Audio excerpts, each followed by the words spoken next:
jarak dalam tajuk geometri koordinat. Ikutkan best. Tetapi formula tidak diberikan.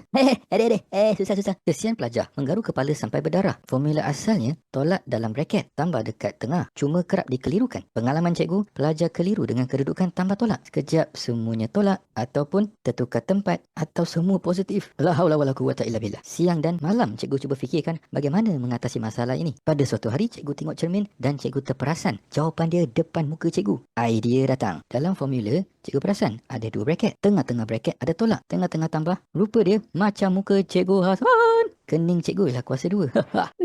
Tak nampak? Letak rambut. Mata cikgu sebenarnya sepet. Bukannya bulat. Supaya pelajar tak lupa, cikgu letakkan dalam formula yang cikgu reka sendiri. Nampak tak dekat bawah tu? Benda ni percuma tau. Join saja Telegram Cikgu Hasan The YouTuber. Nanti jumpa dia antara formula yang terbawah kat sini. Yang ni. Ting ting. Dapat formula. Sambung. Masalah formula sudah pun diatasi. Yahoo! Bolehlah kita tengok apa bentuk soalan yang keluar dalam Add Maths. Ada 3 bentuk soalan. Bentuk mudah, bentuk pusing, tong. Bentuk mencabar, bentuk mudah. Cari jarak antara titik A dan titik B. Pakai je lah formula jarak. Punca kuasa, braket tolak dekat tengah, tambah dekat hidung, kening. Tempat kosong ni ialah X tolak X. Sebelah kanan, Y tolak Y. Punca kuasa.